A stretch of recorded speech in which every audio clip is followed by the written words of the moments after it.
Tempers, para pemirsa podcast Cafe Palmerah. Hari ini Cafe Palmerah kedatangan tamu istimewa. Jika biasanya kita cuma satu narasumber, hari ini kita langsung 3 narasumber yang nggak kaleng-kaleng semuanya. Ini hadiah tahun baru ya untuk episode baru Cafe Palmerah di tahun 2026. Baik, saya perkenalkan. Perlu diperkenalkan kan ya, tetap? Oke. Dari ujung Mbak Titi Anggraini, ahli hukum tata negara dari Universitas Indonesia. Lalu ada Rikang, Mas Raimundus Rikang dari redaktur majalah Tempo, dan saya nggak perlu kenalin lagi ya host bocor halus yang masyhur. Dan yang terakhir, namun bukan yang paling akhir juga, di sini hadir pertama sih sebenarnya tadi malah ada Mas Guntur Romli, Muhammad Guntur Romli, politikus dari Partai PDIP. Oke. Selamat datang di studio podcast Politeknik Tempo semuanya.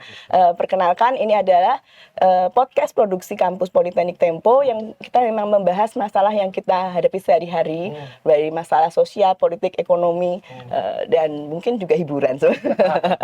Biar nggak monoton. Nah, hari ini kita mengundang tamu istimewa yang luar biasa sibuknya. Susah loh sebenarnya saya menyatukan 3 narasumber yang semuanya sibuk ini. Tidak sesibuk Pak Prabowo. Oh iya. Aman dulu ya. Nggak perlu aspri ya, belum perlu aspri ya. Oke. Nah, kali ini kita mengundang semuanya ini 3 narasumber keren karena kita pengen bahas nih yang sekarang lagi katanya diprioritaskan oleh DPR yang namanya revisi Undang-Undang Pemilu. Gitu. DPR Komisi 2 sudah bilang di Januari ini begitu masuk masa sidang 2026 langsung bahas prioritasnya di Prolegnas adalah revisi Undang-Undang Pemilu. Nah, saya mau tanya nih ke Mbak Titi, kira-kira apakah emang se-urgent itu Mbak buat DPR untuk membahas RUU Pemilu? Iya, kalau dari sisi timeline sebenarnya pembahasan di 2026 itu sudah sangat terlambat. Jadi bisa dibilang DPR itu buang-buang waktu selama 1 tahun. Karena RUU Pemilu itu sebenarnya adalah legislasi prioritas RUU prioritas Prolegnas 2025. Jadi seharusnya kan kalau di 2025 tuh setidaknya sudah ada barangnya begitu, minimal naskah akademik dan draft RUU. Jadi kalau di 2025 yang mengusulkan RUU masuk Prolegnas itu adalah Balek. Nah, di 2026 berubah jadi Komisi 2. Dan sayangnya antara pergeseran Balek ke Komisi 2 ini itu tidak menyertakan juga adanya naskah akademik dan draft RUU. Kalau yang beredar ini kan di awal 2026 ini mereka baru akan membentuk panja panitia kerja untuk menyiapkan draft RUU-nya. Nah, ketika sudah ada draft RUU kan itu harus diparipurnakan menjadi RUU usulan dari DPR. Dan menyusun RUU Pemilu itu bukan sesuatu yang mudah. Jadi sebagai ilustrasi, sekarang saja Undang-Undang Nomor 7 Tahun 2017 tentang Pemilihan Umum itu terdiri dari 6 buku dan 573 pasal. Sementara banyak sekali putusan Mahkamah Konstitusi yang harus diadopsi dan diterjemahkan dalam pasal undang-undang yang memerlukan bukan hanya diskusi di antara DPR, tetapi juga tentu saja pelibatan masyarakat. Contohnya soal ambang batas parlemen. Nah, kan kalau sekarang tuh 4%. Kata MK harus direkonstruksi ulang. Berapa? Mau 1, mau 2, mau 3, mau 4 kan bukan soal tebak-tebakan angka. Tapi bagaimana kita merumuskan secara argumentatif dan ilmiah. Belum lagi soal misalnya pilihan sistem pemilu, perbaikan manajemen pemilu, penggunaan teknologi. Kita mau pakai teknologinya di fase yang mana? Penegakan hukum dan seterusnya. Jadi dari aspek misalnya mensinkronkan undang-undang pemilu dengan putusan Mahkamah Konstitusi saja itu sudah kerja yang butuh waktu yang sebenarnya tidak singkat. Jadi bisa dikatakan ya DPR membuang 1 tahun ini walaupun dikatakan mereka berdiskusi dengan banyak pihak dan lain sebagainya, tapi ya outputnya tuh belum ada begitu, baru akan dikonstruksikan dalam formula pasal-pasal katanya di awal tahun. Jadi prediksi saya bisa jadi draft naskah RUU Pemilu itu akan diparipurnakan sebagai usulan DPR, baru usulan ya. Itu paling cepat sekali tuh bisa-bisa ya akhir tahun ini. Artinya itu kan masuk belum dibahas 2027 bersama lagi. pemerintah ya, Iya, karena kan betul. harus dibahas lagi. Jadi dari sisi waktu banyak sekali membuang sebenarnya. Banyak waktu terbuang ya. Tapi kalau dari pembahasan yang sekian lama dan terbuang waktu itu memang apa sih Mbak yang memang perlu direvisi atau dari undang-undang pemilu yang lama apa yang urgent untuk diubah di sini? Ini kan undang-undang yang berlaku sudah sejak pemilu serentak 2019, Undang-Undang 7 2017 ya. Jadi sudah 2 kali pemilu serentak. Di antara perjalanan pemilu 2019 sampai 2024 banyak sekali pasal-pasalnya yang sudah apakah dibatalkan seluruhnya oleh Mahkamah Konstitusi, sebagian dan seterusnya. Jadi saya mencatat sudah lebih dari 20 putusan Mahkamah Konstitusi yang membatalkan norma di dalam Undang-Undang Pemilu. Belum lagi misalnya ada konsekuensi setidaknya 5 putusan Mahkamah Konstitusi yang mengatakan pilkada itu adalah pemilu, maka harus dilaksanakan secara langsung, umum, bebas, rahasia, jujur, dan adil. Dan pilkada itu disebut demokratis kalau dipilih langsung oleh rakyat. Itu antara lain ditegaskan yang paling terakhir kali di putusan Mahkamah Konstitusi nomor 110 tahun 2025. Itu terang benderang tuh ya. Nah, bahkan di sejumlah putusan MK mengatakan karena pilkada adalah pemilu, maka harus dilakukan koherensi penyelarasan, harmonisasi pengaturan antara pemilu dan pilkada. Jadi kan kalau seharusnya ada koherensi pengaturan, mestinya pengaturan itu tidak terpisah-pisah lagi ya antara pilkada dan pemilu, tetapi disatukan. Dan juga ada mandat dari RPJPN sebenarnya, Rencana Pembangunan Jangka Panjang Nasional di Undang-Undang Nomor 59 Tahun 2024 yang mengatakan bahwa pembangunan demokrasi kita itu adalah pembangunan demokrasi substansial. Oleh karena itu, pengaturan pemilu dan pilkada harusnya dikodifikasi dalam satu naskah undang-undang. Nah, kalau harus dikodifikasi, artinya kan undang-undang pilkadanya pun harus diatur di dalam undang-undang pemilu gitu. Belum lagi ada putusan MK yang menyebut soal pelaksanaan pemisahan pemilu serentak nasional dan pemilu serentak daerah. Pemilu serentak nasional dimulai di 2029, memilih presiden, DPR, dan DPD 3 posisi sekaligus dalam satu waktu yang sama. Antara 2 sampai 2,5 tahun setelahnya pemilu serentak daerah, memilih langsung kepala daerah, gubernur, bupati, wali kota, dan DPRD secara bersamaan. Nah, implikasi-implikasi teknis misalnya, bagaimana dampak terhadap masa jabatan DPRD, masa jabatan kepala daerah, pola pengaturan penyelenggaraan, manajemen penegakan hukum, itu semua itu berhulu di Undang-Undang Pemilu. Nah, belum lagi kita bicara soal rekrutmen penyelenggara pemilu nih, ya apalagi banyak kemarin tuh skandal-skandal, belum lagi soal penyimpangan dan lain sebagainya yang juga membutuhkan perbaikan dari sisi rekrutmen dan kelembagaan penyelenggara pemilu. Dan KPU yang sekarang nih dan Bawaslu itu akan berakhir masa jabatannya di April 2027. Artinya seleksinya harus dimulai di 2026. Nah, kalau undang-undang pemilunya tidak segera ditata, diperbaiki, dan disahkan, artinya kan kita tidak akan punya improvement atau perbaikan dari sisi kelembagaan atau seleksi penyelenggara pemilu. Oke, baik Mbak Titi, thank you. Tadi kan Mbak Titi sebutkan ya bahwa kayaknya masih lama, ini panjang, 2025 aja terbuang waktu banyak ya. Dan dari DPR sendiri berkali-kali bilang mereka mau mendengar hearing dari masyarakat sipil. Itu gimana? Mungkin Rikang bisa Mas Rikang bisa ini jelaskan seberapa didengar sih sebenarnya masyarakat sipil ini dalam rencana revisi Undang-Undang Pemilu? Ya, karena kan tadi Mbak Titi udah bilang bahwa ada 1 tahun masa yang terbuang gitu ya. Tentu saja ini berkaitan dengan kalau kita tarik nih, bagaimana cara pemerintah dan DPR ya, mungkin dalam 6-7 tahun terakhir ini menyusun undang-undangnya begitu ya. Banyak sekali undang-undang gitu. Kita tidak usah bicara undang-undang pemilu ya. Banyak sekali undang-undang yang dalam 5 atau 6 tahun terakhir itu disusun secara serampangan gitu. Kalau tadi Mbak Rama bertanya soal bagaimana sih keterlibatan masyarakat sipil gitu. Nah, berkaca dari cara pemerintah DPR menyusun undang-undang Minerba misalnya, Omnibus Law misalnya, IKN, KUHP, KUHAP, semua mirip ya? Semua praktek otokratik legalisme itu berjalan di sini. Apalagi kalau kita kaitkan bertanya soal partisipasi atau keterlibatan masyarakat sipil, nggak ada sama sekali. Nggak ada, atau ya? bahkan kalau mereka dalam hal ini pemerintah dan DPR mengatakan bahwa kami sudah kok mengundang hearing, meminta tanggapan, begitu ya Pak itu ya, ke masyarakat sipil. Pertanyaannya adalah siapa gitu, Siapa yang diundang siapa? nih? Dan bahkan sering sekali menjadi stempel gitu dan hanya sekadar formalitas Ya, bahwa jadi kami sudah melibatkan masyarakat sipil untuk menyusun peraturan perundang-undangan, regulasi dan sebagainya. Saya pikir meskipun tadi kata Mbak Titi terlambat, saya pikir ini ada kesempatan juga lah bagi Mbak Titi dan kawan-kawan di komunitas pemilu misalnya, lalu ahli tata negara untuk terus mengawal juga ya kesempatan ini untuk membuat undang-undang pemilu yang benar-benar baik, berpihak kepada pemilih tentu saja, dan membuat sistem pemilu yang disebut sebagai luber jurdil itu betul-betul terwujud. Iya. Kemudian kalau dari tadi yang melibatkan masyarakat aja enggak gitu.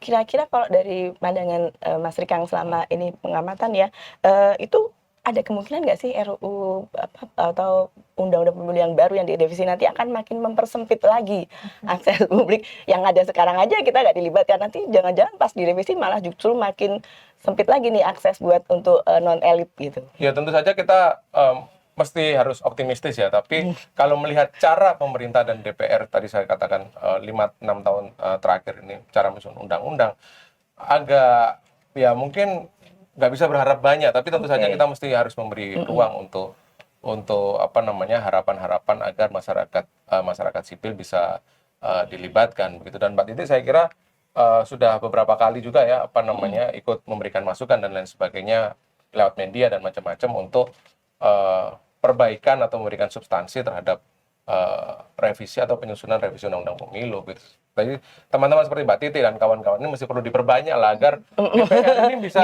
minimal ya, mendengar, apalagi tadi Mbak Titi sudah menjelaskan timeline-nya itu begitu ketat kan Mbak.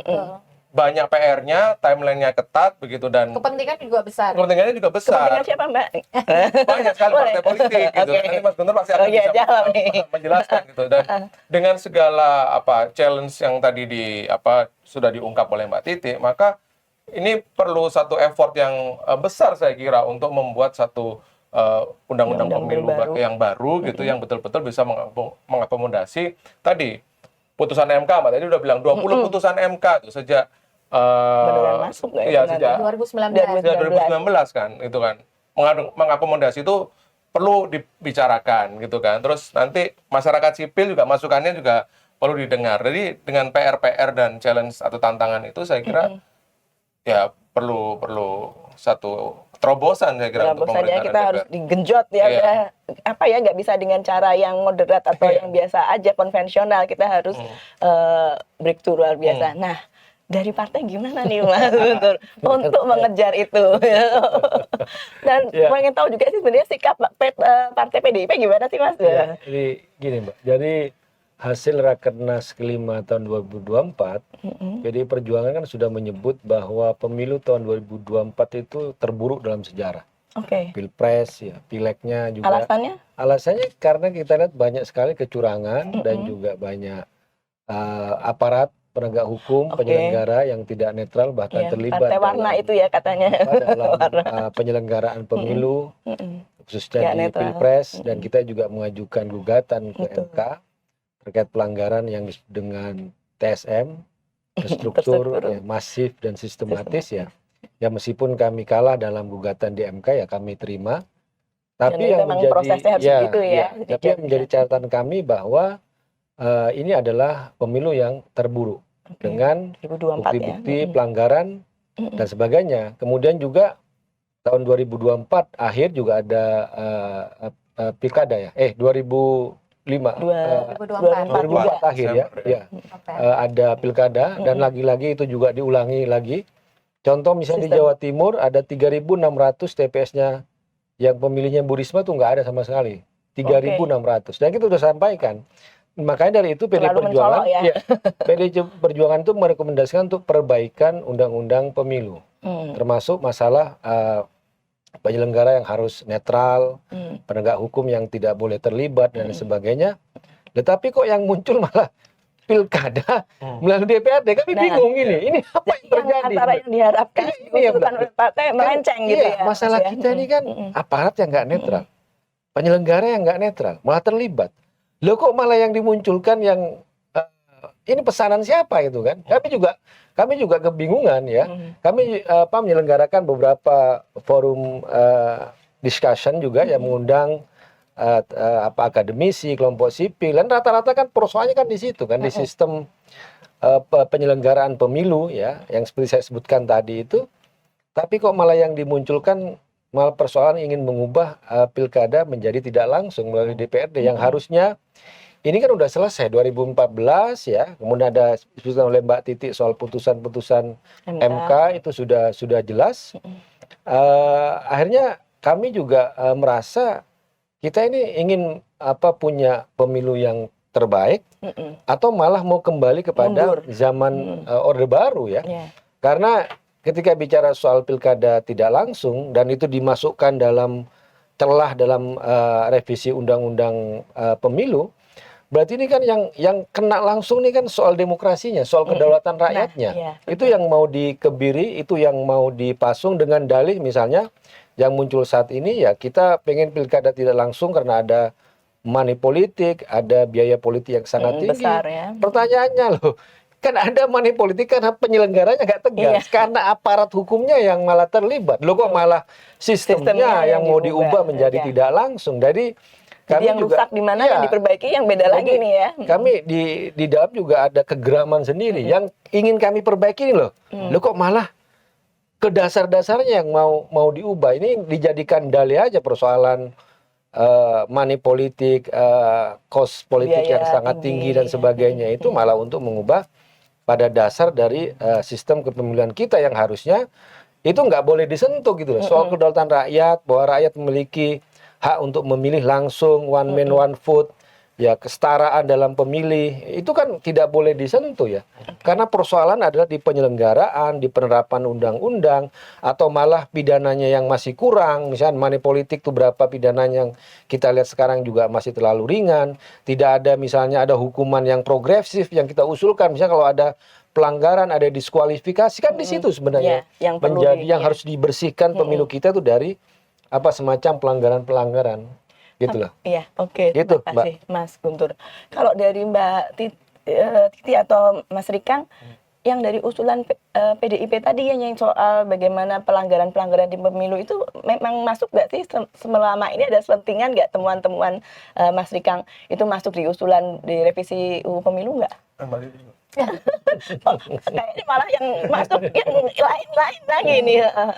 Nah, problemnya adalah karena naskah akademik itu belum ada. Jadi kita agak masih meraba-raba fokusnya akan seperti apa. Walaupun misalnya dari keterangan Ketua Komisi 2 DPR RI, mereka juga akan menyentuh aspek keadilan pemilu ya. Misalnya bagaimana supaya hukum acara penyelesaian sengketa itu bisa masuk ke dalam undang-undang, lalu juga koherensi antara penegakan hukum pra MK dengan saat di MK. Cuman masalahnya ketika naskah akademik dan draft RUU-nya belum ada, kita belum bisa sepenuhnya membaca arah pembahasan. Tapi kalau dari kelompok masyarakat sipil sendiri, bisa dikatakan kelompok masyarakat sipil relatif lebih siap. Contohnya ada koalisi masyarakat sipil untuk kodifikasi RUU Pemilu. Mereka sudah menghasilkan naskah akademik dan draft RUU, bahkan sudah dalam versi 6 buku 1 sampai buku 6 begitu ya. Karena kenapa? Berapa karena langkah lebih maju itu, Mbak? Karena evaluasi ini kan bukan 2024 saja, 2019 juga sudah ada evaluasi yang belum terartikulasi dalam draft RUU, apalagi di 2024. Kalau kita berkaca dari putusan Pilpres misalnya, ada sejumlah amanat MK yang perlu diterjemahkan dalam RUU. Contoh, soal kampanye pejabat negara. Nah, itu kemarin kan kita jumpai ya, nggak cuti, nggak apa. Betul, kampanye pejabat negara. Mulai dari menteri, mulai dari keterlibatan presiden. Dari atas sampai bawah ya. Tidak bisa hanya dengan faktor etik. Karena kalau faktor etik itu kan komitmen personal. Padahal ini urusan negara, keadilan kompetisi. MK tuh sudah mengatakan harus diatur ini di dalam undang-undang pemilu. Belum lagi soal pembagian bansos. Ini bansos sih mau diapakan? Kalau di Brazil misalnya bansos itu tidak boleh dibagikan setahun sebelum pemilu. Ya, di Indonesia kan itu jadi malah isu. mepet. Betul, di Mahkamah Konstitusi. Belum lagi soal jual beli suara, politisasi aparatur sipil negara dan seterusnya. Dan belum lagi kalau kita belajar dari sengketa hasil pilkada. Bagaimana misalnya keberpihakan petahana, kemudian pemanfaatan program dan fasilitas pemerintah. Nah, ini harusnya masuk semua nih ke dalam RUU Pemilu. Benar kata Mas Rikang tadi, memang waktu ini kita berkejaran, tapi bukan juga mempertaruhkan partisipasi dan keterlibatan para pemangku kepentingan, termasuk partai-partai non-parlemen juga harus didengar. Jadi pembentuk undang-undang memang dituntut untuk betul-betul profesional, kredibel, dan punya strategi yang tepat di dalam pembahasan RUU Pemilu ini. Karena materi muatannya besar, waktu yang tersisa tidak banyak. Kalau kita gunakan ilustrasi 2024, tahapan pemilu itu kurang lebih mulai paling lama itu 20 bulan sebelum hari pemungutan suara. Jadi kalau pakai ilustrasi lama, di bulan Juni 2027 itu sudah masuk tahapan pemilu. Jadi memang sempit waktunya. Jadi kepiawaian pembentuk undang-undang kita nantikan sekali begitu. Iya. Tapi ada ketakutan nggak sih Mbak, karena emang perlu kepiawaian itu ya, terus akhirnya mereka jadi buru-buru banget, terus asal. Nah, ini yang memang paling dikhawatirkan karena kita sudah punya preseden sebelumnya. Di tahun 2021 RUU Pemilu adalah prolegnas 2021. Bahkan sudah dibahas oleh Komisi 2 dan Badan Keahlian DPR sejak 2020. Tapi karena tadi ya tarik-menarik kepentingan di antara faksi-faksi di DPR yang sangat kuat dan kepentingan pragmatis saling mempertahankan kepentingan dan mengunci kepentingan itu sangat kuat, yang terjadi adalah tidak direvisi undang-undang pemilunya. Yang ada RUU Pemilu tidak jadi digulirkan, tetap menggunakan undang-undang lama, presidennya mengeluarkan Perpu. Nah, Perpunya juga tidak berkaitan dengan hal-hal yang ingin diselesaikan.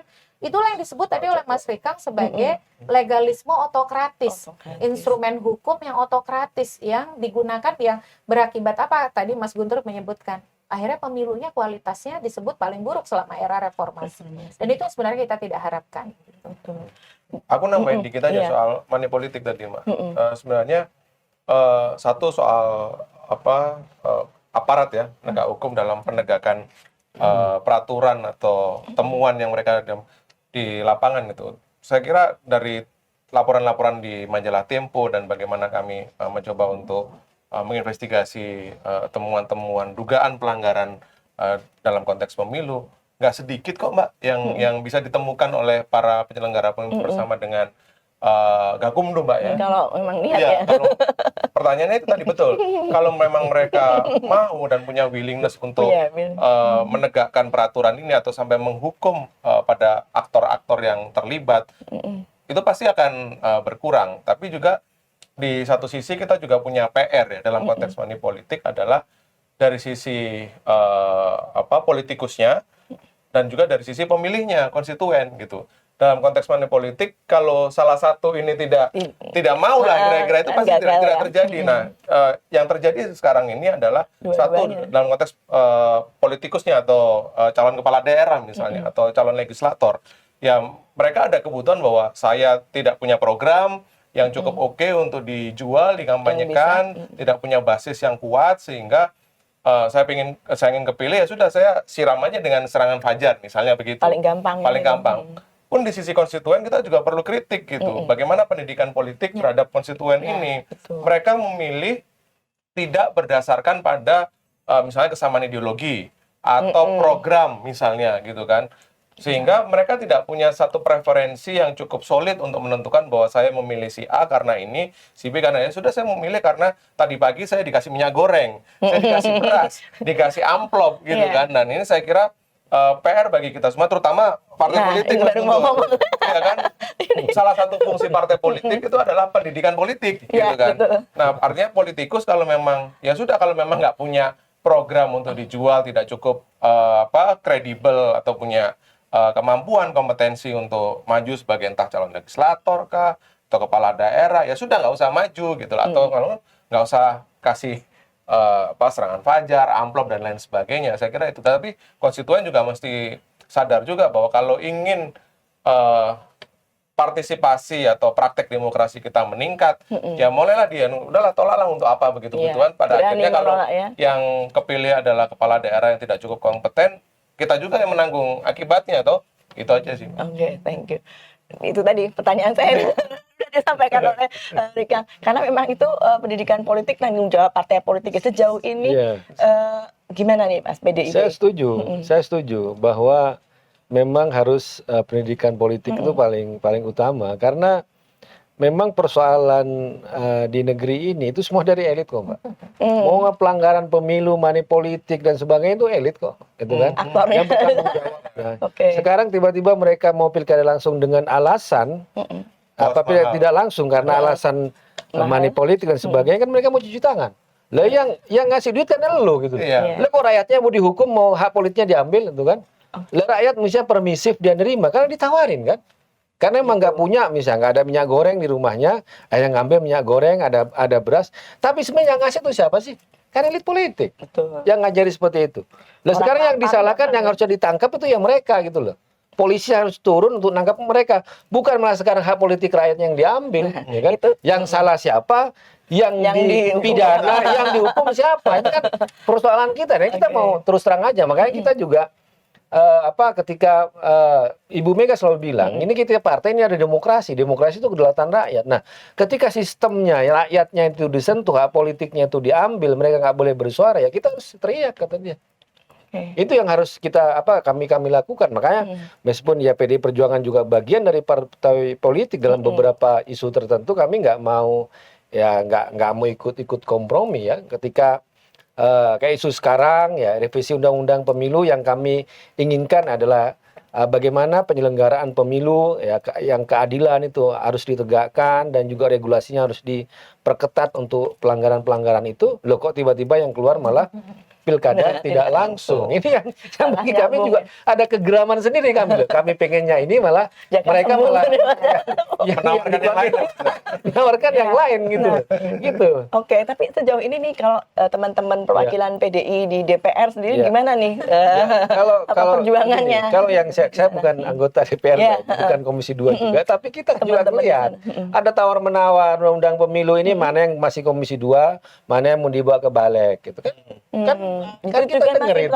Iya, kan mana yang ke Balik, mana yang ke Komisi 2, terus kenapa kok mau diambil di Balik ya kan? Kemudian ada keributan di situ ya kan tapi kalau untuk soal pemilu tidak langsung kami di DPR RI yang Komisi 2 sudah mengeluarkan pernyataan sikap yang tegas, ada Bang Deddy Sitorus, ada Pak Komarudin Watubun soal itu Mbak ya. Tapi memang ya itulah kita 2014 kan juga seperti ini. Ketika misalnya PDI Perjuangan kalah voting, Demokrat pun yang sekarang tiba-tiba berubah, sekarang ikut mendukung pilkada tidak langsung. Sebenarnya 2014 itu kelihatan. Mereka pura-pura walk out kan, biar yang ketika ada voting antara yang setuju dengan tidak setuju, karena Demokrat itu dia walk out, akhirnya yang PDI Perjuangan yang menolak pilkada tidak langsung kalah gitu loh. Kemudian tiba-tiba SBY kan mengeluarkan ya dengan Perpu, dengan semacam mengambil alih lah. Sekarang gimana kok tiba-tiba berubah lagi gitu loh.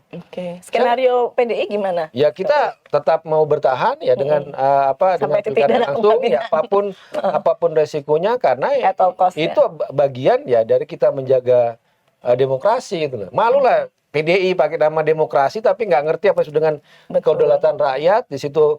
Kan sebenarnya kan demokrasi menurut saya itu kan dari oleh untuk rakyat.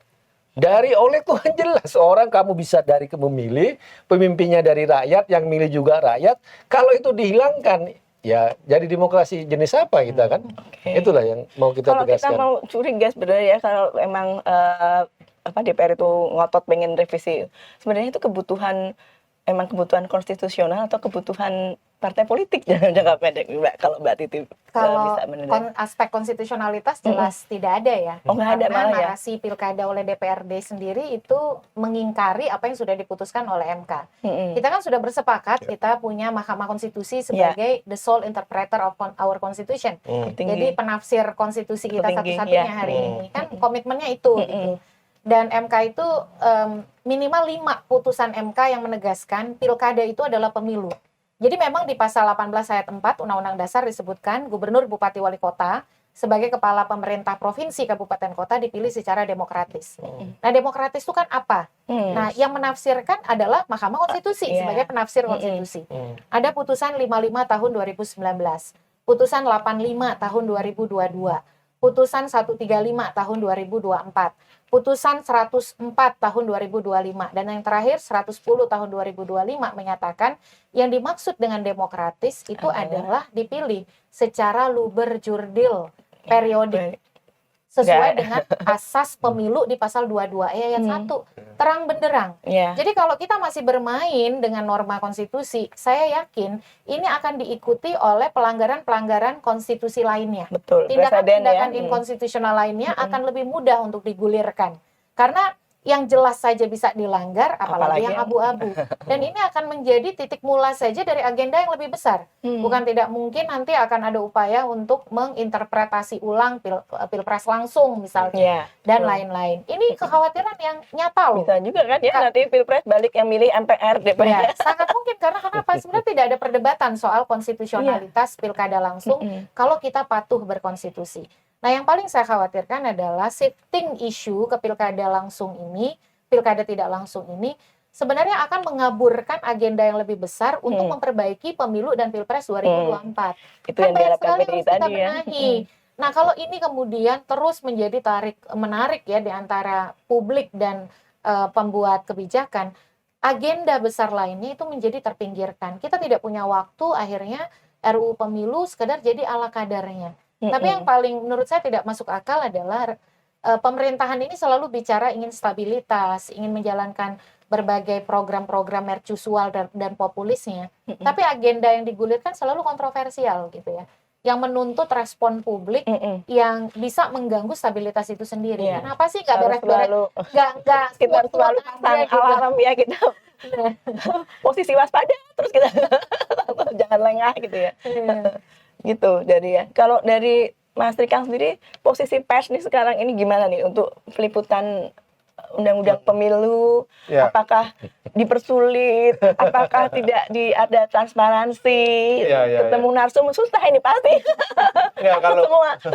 Kalau isu pemilu atau berkaitan dengan pemilu, Mbak Rama, saya pikir kami masih punya akses lah ya, dan partai-partai politik, teman-teman masyarakat sipil juga masih open untuk terbuka dan diskusi, kecuali jika memang ada hidden agenda ya, yang mungkin nanti kita belum tahu karena ini kan proses juga masih baru permulaan sekali, baru permulaan sekali gitu. Jadi sepanjang sejauh ini ya kami mengikuti dan mencoba untuk meliput isu-isu kepemiluan, saya pikir tidak ada kesulitan untuk mendapatkan akses informasi dan lain sebagainya, kecuali tadi saya bilang kalau misalnya ada agenda-agenda tersembunyi seperti katakanlah dulu ya putusan 90 gitu kan, satu ya bisa katakan hidden agenda tersembunyi yang kemudian coba bergulir di Mahkamah Konstitusi, dan tidak semua jurnalis atau pers ya bisa mengendus itu, tapi saya kira dengan ya sekarang teman-teman pers, teman-teman jurnalis bisa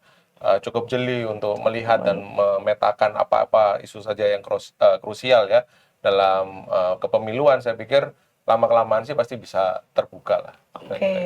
Ini kalau dari teman-teman pers yang udah cukup ahli aja nih ya, kesulitan ini untuk memetakan, itu perlu pengalaman ya. Gimana kabarnya buat anak-anak Gen Z ini, ya mahasiswa Politeknik Tempo dan mahasiswa lain yang baru pertama ikut pemilu kemarin. Ini nanti setelah kayaknya sih sebenarnya mereka malah nggak paham ada isu revisi undang-undang pemilu ini. Kira-kira dari PDI ada nggak arahan atau mulai mengarah gimana sih kebijakan kita biar bisa anak-anak Gen Z yang baru ikut pemilu ini kesadaran politiknya ditingkatkan atau gimana? Kebetulan saya di Politeknik Tempo saya bikin penelitian kemarin, ternyata bocor alus politik itu ini ikut membantu untuk menumbuhkan kesadaran politik Gen Z yang baru ikut paham. Jadi mereka baru terbuka ternyata yang kelihatannya di depan begini, di belakang begini. Itu kayak gitu. Nah, dari PDI atau dari akademisi kira-kira gimana nih? Mungkin nanti Mas Guntur nambahin ya. Sebenarnya Mbak, salah satu kontributor reformasi hukum pemilu di Indonesia itu adalah mahasiswa. Ya, antara yang baik dan buruk ada kontribusi. Mereka masih mau turun ke jalan, masih mau demo. Tadi putusan 90 sebenarnya kontribusi mahasiswa juga. Tapi itu bukan wajah mahasiswa kita sesungguhnya. Banyak sekali putusan yang dikontribusikan karena kepedulian mahasiswa. Contohnya penghapusan ambang batas pencalonan presiden atau presidential nomination threshold, sehingga semua partai politik peserta pemilu 2029 nanti bisa mencalonkan pasangan calon presiden, wakil presiden baik sendiri-sendiri atau kalau mau bergabung juga bisa. Itu kan siapa yang menguji ke MK? 4 mahasiswa UIN Sunan Kalijaga. Belum lagi ada sejumlah putusan lain, misalnya soal penguatan rezim pilkada sebagai rezim pemilu. Bawaslu itu kalau di pemilu produk penanganan pelanggarannya di isu administratif itu adalah putusan. Kalau di pilkada rekomendasi. Kata MK, karena pilkada adalah pemilu, maka output penanganan pelanggaran administratif di pilkada juga berupa putusan. Itu yang menjadi pemohon juga mahasiswa. Oh, jadi keren nih. Ya, saya tangan mencatat bagian mahasiswa semuanya. jadi dalam ada buku baru saya aktivisme hukum mahasiswa untuk reformasi pemilu gratis, bisa diunduh di website Perludem. Setidaknya ada 11 reformasi hukum pemilu di Indonesia dikontribusikan oleh mahasiswa. Sebenarnya mahasiswa itu kepeduliannya ada, kemauan untuk ambil peran juga ada, termasuk juga turun ke jalan juga iya. Nah, yang harus bukan diwaspadai ya, pemerintah dan penguasa harus ingat, suara anak muda itu tidak bisa dibungkam. Kita berada pada situasi keterbukaan, media sosial begitu dinamis, mereka juga mengikuti pemberitaan, dan kita harus belajar dari Agustus 2024 ya, ketika upaya membonsai putusan MK dan menghambat alternatif pencalonan itu mengakibatkan turun massa ke jalanan, lalu Agustus 2025. Nah, hal-hal seperti ini kan mestinya tidak direspon oleh kebijakan yang kontroversial. Jadi ya memang Tempo punya kontribusi besar, minimal Mas Rikang jadi idolanya para mahasiswa. Idola mahasiswa ya. Kalau saya ini sih Mara, cukup optimistis dengan generasi ya teman-teman anak muda sekarang. Tadi Mbak Titi sudah menjelaskan bagaimana aktivisme mahasiswa untuk menghasilkan satu atau memperbaiki minimal ya produk-produk hukum yang secara serampangan dibuat oleh pemerintah termasuk ya undang-undang TNI. Iya, pemerintah dan DPR. Tapi yang membuat saya gitu juga sebagai generasi muda optimistis adalah bagaimana kita semua atau kami yang generasi muda sekarang punya kanal yang relatif lebih banyak dan lebih beragam Platform macam-macam yang menjadi salah satu sarana juga Mas Guntur sebagai sarana pendidikan politik juga gitu. Jadi kalau ketika katakanlah misalnya partai politik, DPR, pemerintah tidak bisa kita harapkan gitu untuk atau mungkin jaraknya terlalu jauh ya mereka untuk mengakses saluran-saluran pendidikan politik itu sekarang akses YouTube, buku gitu kan, media sosial macam-macam itu kan bisa jadi sarana pendidikan politik dan channel-channel yang memberikan edukasi politik itu banyak banget dan saya kira itu jadi salah satu sarana yang bisa kita manfaatkan gitu untuk nanti 2029 atau seterusnya bagi mereka para pemilih pemula untuk mendapatkan apa yang sebenarnya beyond atau berada di balik satu misalnya kebijakan kah atau keputusan-keputusan politik sehingga mereka tahu bahwa oh saya memilih si A itu bukan karena semata-mata jogetnya gitu kan atau semata-mata sarana kampanyenya yang memakai AI dan lain sebagainya tapi benar-benar karena oh dia punya program atau saya tidak memilih karena oh ternyata dia terafiliasi pada misalnya industri ekstraktif misalnya atau kelompok-kelompok yang tidak sesuai dengan preferensi politiknya dan saya kira optimisme saya ada di sana gitu. Di sana ya. Nah di PDI sudah menyikapi itu belum Mas? Memanfaatkan itu tadi platform dannya YouTube, podcast. Udah gimana nih Mbak dari PDI? Karena kita harus harus manfaatkan itu ya biar isu terus bergulir Mas. Tentu udah saja. beda dari zaman dulu. Iya Mbak, Gen Z yang luar biasa ya, perubahan politik. Kalau kita lihat kasus Nepal itu kan dahsyat itu kan. Dan sebenarnya juga kalau kita ngeliat sejarahnya juga ya kayak Sumpah Pemuda, Bung Karno mendirikan PNI itu kan muda sekali. Bung Karno mendirikan PNI 26 tahun. Sumpah Muda itu umur 19-18 tahun orang anak-anak muda. Udah paham Musim politik. Semi Arab 2012 saya lihat di Tunisia juga itu ada pertama kali dari anak-anak muda ya. Jadi dalam cuma ada hal yang mungkin Gen Z dan milenial juga yang mesti menjadi tantangan kami juga. Mereka kan agak alergi kalau nyebut dengan partai politik, dengan simbol politik. Nah, ini bagi kami menurut kami itu kan soal bahasa aja. Makanya ketika kita turun juga berkomunikasi dengan generasi milenial, Gen Z yang nanti ya kalau nggak salah catatan 2029 itu ada 58% ya, iya. dari Mayoritas mayoritas sudah mereka di ini, dan kita nggak bisa secara mendekati mereka dengan gaya lama, dengan gaya kampanye politik partai politik itu nggak bisa. Kemarin kan soalnya jangan sampai Jadi dari bahasa, kemudian juga yang paling penting kan bagaimana mengajak tentang kesadaran politik, bahwa jangan sampai ya mereka hanya terbuai misalnya dengan campaign-campaign yang di TikTok hanya untuk happy-happy aja. Tapi sisi yang lain kita juga harus bisa melakukan rebranding ya. Yang paling pasti adalah bagaimana mendengar suara mereka. Termasuk kita bicara misalnya soal sekarang pilkada tidak langsung, yang paling menolak itu kalangan Gen Z dan milenial.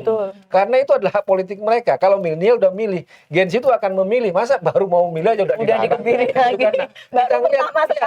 Kita lihat di opini publik, kemudian juga di media sosial, rata-rata yang sangat menolak sekarang adalah generasi Gen Z dan milenial. Ya. Selain di PDI Perjuangan, ini adalah prinsip demokrasi kami, melihat bagaimana kedaulatan rakyat, representasi dan keterlibatan rakyat, dan juga kami kan mendengar suara-suara dari kalangan Gen Z dan milenial yang paling nggak suka kalau mereka itu diatur atau dilarang, apalagi nggak boleh memilih. Itu cara kami juga untuk melakukan pendekatan ke generasi milenial dan generasi Gen Z itu. Ada satgas khusus atau apa untuk garap Gen Z? Jadi tokoh-tokoh kita, ya tokoh-tokoh yang muda, yang tapi Mas Guntur juga udah banyak di medsos kan? Kalau saya ini kan masih udah produk lama ya. Kita ini generasi kolonial. Tapi ya di PD Perjuangan sendiri ya tokoh-tokoh muda, ya mantan ketua BEM, terus ada jubir-jubir ya, yang katakanlah usia muda, dan juga kita buka ruang dimunculkan dan juga menyampaikan, dan juga aktivitas-aktivitas yang kami sampaikan hadirkan ke publik, ada kesenian, ada festival dan sebagainya. Dan memang tidak melulu harus ada logo partai, harus ada kampanye politik, kenapa ya? Karena politik kan pada akhirnya itu kan kehidupan sosial masyarakat, nggak harus bawa logo, nggak harus bawa nama. Justru malah kalau bawa logo gitu. ada itu langsung ya. langsung a priori gitu ya. Nggak mau itu. Gitu, Mbak. Gitu ya, jadi jalan ya. Kalau dari Mbak Titi sendiri gimana nih, Mbak, buat menumbuhkan Titi-Titi baru? Iya, sebenarnya tuh semangat di kampus ya, karena saya berinteraksi dengan teman-teman mahasiswa, semangat itu tuh sangat besar, sangat tinggi. Dan memang yang dibutuhkan itu ekosistem yang mau mendukung mereka. Jadi yang harus berbenah itu sebenarnya banyak, mulai dari sistem pendidikan tingginya sendiri, bagaimana dosen-dosen lebih terbuka untuk berdialog, berdiskursus, membangun deliberasi bersama teman-teman mahasiswa. Nah, itu yang sebenarnya juga menjadi bagian yang dibutuhkan dari ekosistem kampus. Yang lagi ada represi-represi untuk kebebasan berekspresi, berbicara di kampus begitu ya. Alhamdulillah kalau di lingkungan kami sih tidak ada ya dibebaskan begitu. Tetapi kan infiltrasi dari eksternal itu masih ada. Misalnya ketika uji materi Undang-Undang TNI masih ada yang didatengin, ditanya-tanya, ditanya ke kantor ibunya, ke rumahnya. Represi ya. Nah ini yang juga harus menjadi kepedulian kita. Jadi kita memproteksi juga teman-teman muda yang mau melakukan aktivisme begitu. Aktivisme politik itu kan banyak.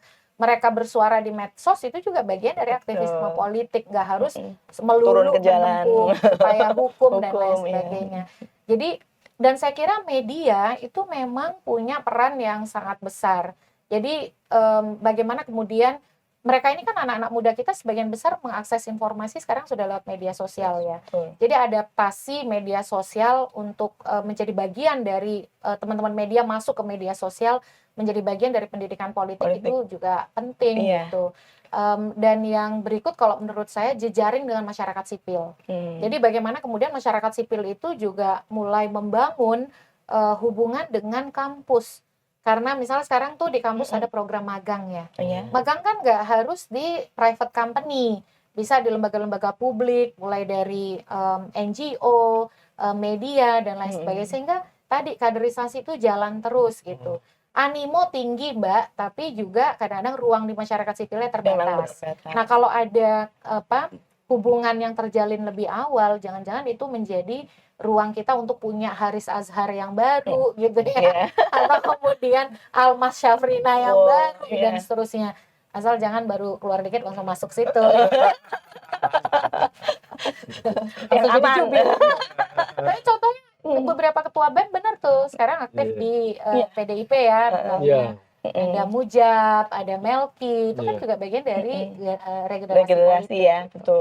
Karena jangan sampai nih isu-isu yang penting kayak seperti sekarang revisi undang-undang lolos dari Iya, perhatian anak muda. Karena saya tanya ini, kalau misalnya RUU Pemilu disahkan ketok sekarang, itu apa ancaman terbesar buat kita, Mbak Titi? Ya, ancaman terbesar adalah kualitas Konsekuensi. demokrasi kita terancam ya, gelap. Karena gini Mbak, pemilu itu bukan sekedar mempergilirkan kekuasaan, tapi dia sirkulasi kekuasaan yang harus dilakukan oleh dengan luber dan jurdil. Jadi kalau kemudian kita menghadapi proses sirkulasi kekuasaan yang tidak luber dan jurdil, eksesnya itu bisa besar. Pertaruhannya itu adalah ya pertaruhan kita sebagai sebuah bangsa gitu. Ketidakpuasan itu bisa jadi tidak hanya akan berhenti di ruang-ruang sidang MK, tapi dia akan tereskalasi terus. Jadi konsolidasi yang sudah kita lakukan selama ini bisa sia-sia begitu. Dan tadi benar tuh soal pilkada tidak langsung. Kenapa dulu awal pilkada langsung? Itu kan salah satunya dalam semangat demokratisasi pilpres, lalu legacy Bu Mega melalui Undang-Undang 32 2004, dan itu semangat reformasi untuk memperkuat otonomi daerah. Jadi ketika kemudian kontrol itu diambil kembali oleh pusat, bukan tidak mungkin ketidakpuasan dan disintegrasi itu bisa muncul dari daerah begitu. Belum lagi kalau kita bicara daerah-daerah khusus seperti Aceh, yang di undang-undangnya itu jelas disebutkan dan buah dari MOU Helsinki ya antara pemerintah Indonesia dan Gerakan Aceh Merdeka, pilkadanya adalah pilkada langsung. Jadi kita mempertaruhkan sebenarnya ya Indonesia mempertaruhkan kebangsaan kita bahkan ya ada di sendi-sendi utama kita kebangsaan. Nah dari PDI gimana nih Mas? Kalau sekarang diketok nih Palu demokrasi namanya PDI, demokrasinya hilang gimana?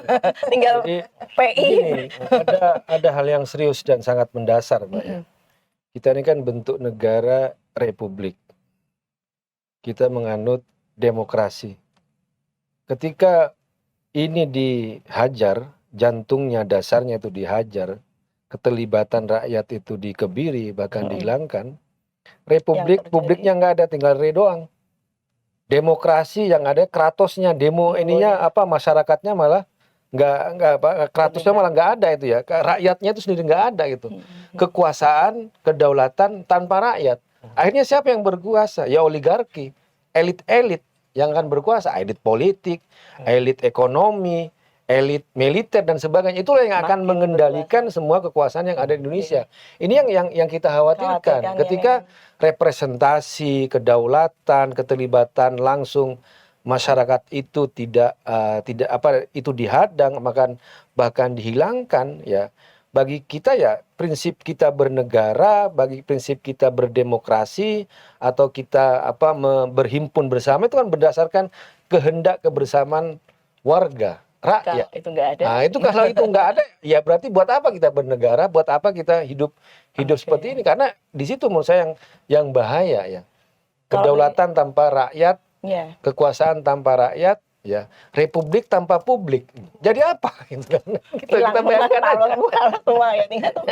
Nah, kalau dari kacamata Mas Rikang selama ini kira-kira kekhawatiran Mas Guntur gimana? Gini aja Mbak. Udah ada tanda-tanda kah? Memposisikan diri tentu sebagai rakyat, sebagai publik. Melihat pemilu itu kan sebagai satu-satunya mekanisme korektif yang dimiliki oleh kita warga negara terhadap pemimpinnya gitu. Nah, kalau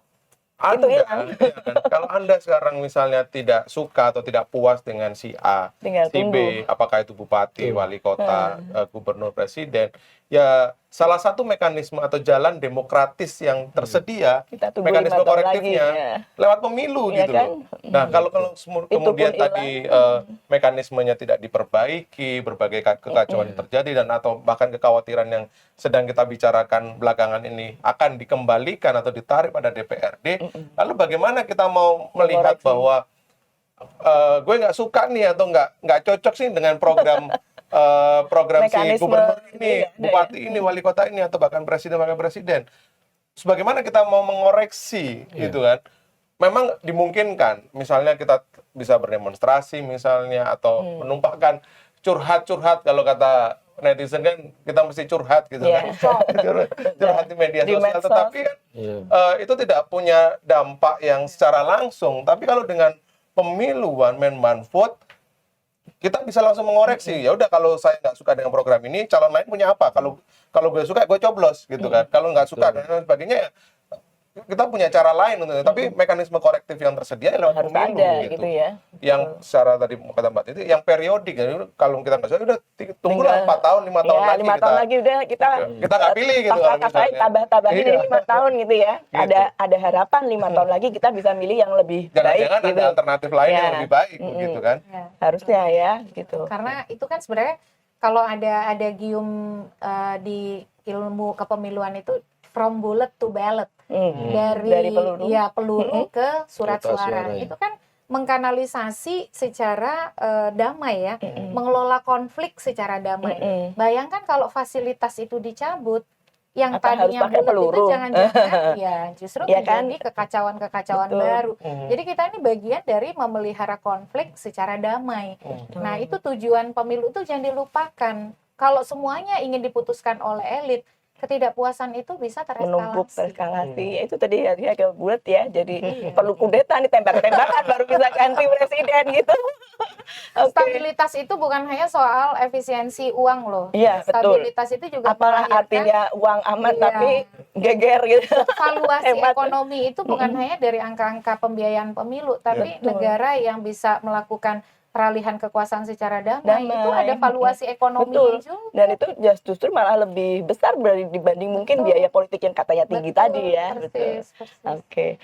Baik, rasanya cukup panjang ya kita sampai nggak terasa banyak kekhawatiran kita bagaimana kalau ini revisi pemilu benar-benar berjalan, bahkan dikebut ya nanti siapa tahu asal aja ini gimana proses revisinya. Nah, ini jadi apa ya, harapan kita bersama untuk kita gulirkan terus ini supaya kita menumbuhkan kesadaran ke masyarakat luas lewat podcast ini ya, untuk ke generasi muda, ke Gen Z, untuk menghindari itu tadi yang from bullet to ballot ya.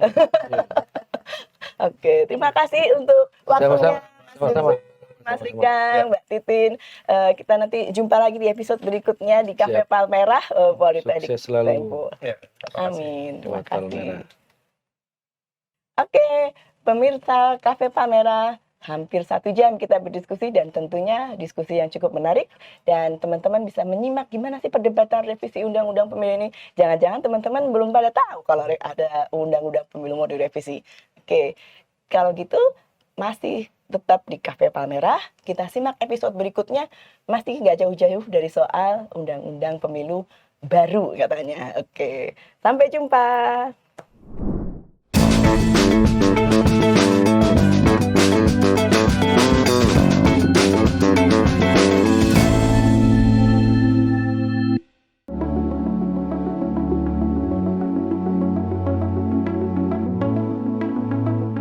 Di Politeknik Tempo, saya bisa langsung terjun ke dunia kerja bersama wartawan, desainer, atau bagian bisnis di Tempo Media Group. Interaksi langsung ini membuat saya lebih percaya diri dalam memahami penerapan ilmu di dunia kerja. Saya bisa lebih mudah mendapat pekerjaan dan setelah lulus, saya bisa langsung bekerja di bagian sirkulasi Tempo Media. Saya Irwan, ayah dari Rafa Marica Kumaira, program studi Desain Media. Bagi saya, Politeknik Tempo adalah institusi yang dapat mengubah hidup anak saya. Sebelum masuk kuliah, dia sangat pemalu, tapi sekarang jadi sangat percaya diri karena menguasai public speaking, teknik desain media cetak, dan desain sosial media. Ini yang membantu anak saya memperoleh pekerjaan sebelum dia lulus kuliah.